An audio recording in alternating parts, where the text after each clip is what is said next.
Hindi ito maka Duterte o maka Marcos. Hindi, wag natin pag-usapan yung ganyan. Hanggang sa dulo, mananatili pa rin akong Isa dun sa mga tanong na dapat itinatanong ng mga tao, bakit pumayag si Duterte? Isa pang tanong, bakit ang Marcos gustong-gusto na mawala sa landas nila si Duterte, samantalang ikinampanya nga sila ni Duterte? Hindi ito maka Duterte o maka Marcos. Hindi, wag natin pag-usapan yung ganyan. Ako, neutral ako. I'm coming from the standpoint na tinitignan ko yung magkabilang anggulo. Ang dahilan kung bakit pinapahuli ng Marcos ang Duterte, isa sa mga dahilan lang politika. Isa rin sa mga posibleng dahilan na baka hindi nyo napansin na si Duterte halos i-hand over na tayo sa China nung panahon niya. Hindi ba naririnig nyo yun? Gawain nyo na lang kaming province of China. Philippines, province of China.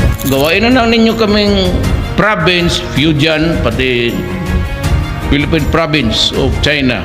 Di wala tayong problema. Bukas lang ng mata, open lang tayo. Na kunyari, hindi tayo nakapanig kay Duterte. Kunyari din, hindi rin tayo nakapanig sa mga Marcos. At tayo mga Pilipino, at hindi na importante kung sino ang namumuno, Pilipino pa rin tayo. At ang loyalty natin, nasa bansa natin. Regardless if it is BBM or regardless if it is Duterte. Coming from that standpoint, na neutral tayo at hindi tayo nakapanig sa isa lang. Kailangan maintindihan mo kung bakit ginagawa ng mga Marcoses yung ginagawa ng mga Marcoses. Kasi isa sa mga possibility, meron kang feeling na out of the usual nung panahon ni Duterte na parang ang pakiramdam masyado na tayong kaibigan ng China to the point na halos si Duterte i-hand over na tayo sa China kahit pabiru pa. So meron talagang possibility na nakakiling si Duterte sa China. And we are only talking about possibilities.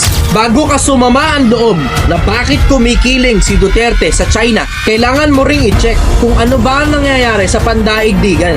Maiintindihan mo rin kung bakit Kasi meron din namang possibility na pag ginera tayo ng China, wasak tayo. And there is a common notion that if you cannot beat them, join them. In case hindi ninyo alam, ang China, isa sa mga rising power sa mundo ngayon. Mas malaking pakinabang sa atin kapag pumanig tayo sa China na napakalapit sa atin kaysa pumanig tayo sa Amerikang napakalayo sa atin.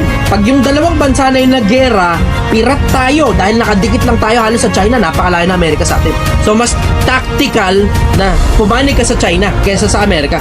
Ngayon, maiintindihan mo si Duterte kung bakit niya ginagawa yun. Ang ginawa naman ni Marcos, pinalitan yung plataforma ni Duterte na pumiling tayo sa China. Ang ginawa ni Bongbong Marcos, pumiling siya sa Amerika. Tapos, nakipag-alliance siya sa lahat ng mga bansa na kung hindi man kalaban ng China, neutral sa China, na ayaw makuha ang West Philippine Sea. Kasi ayaw ni Marcos i-give up ang West Philippine Sea. Maiintindihan mo ngayon, bakit nagbabanggaan yung dalawa na yan? Yung isa gusto tayong ipanig sa China because of tactical reasons na maglalaban ng Amerika at saka ang China. Mas maigi na nakapanig tayo sa China kaysa sa Amerika. Maintindihan mo rin naman ang Bongbong Marcos kung bakit he wants to get rid of the Duterte kasi ayaw niyang i-give up ang sovereignty ng Pilipinas. Mga tao, nakikita, Duterte kami. Yung isa naman, Marcos kami. Pero hindi nila alam behind the scenes may nangyayaring mas malalaki pa. Yung dalawang malalaking mga politiko natin, pinamamahalaan ng ibang mga bansa. It is not just about politics.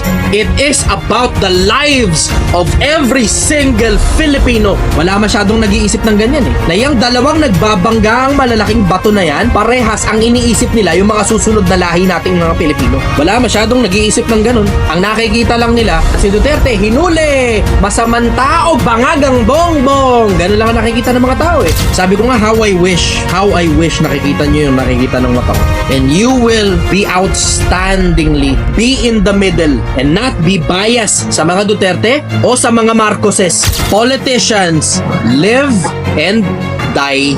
Politicians rise and fall. Pero at the end of the day, ang importante, supposed to be, ang pagkiling mo nasa mga Pilipino, sa Pilipinas, hindi sa isang pirasong politiko o sa pamilya ng politiko na yun. hanggang sa dulo, mananatili pa rin akong sumasagot ng mga tanong.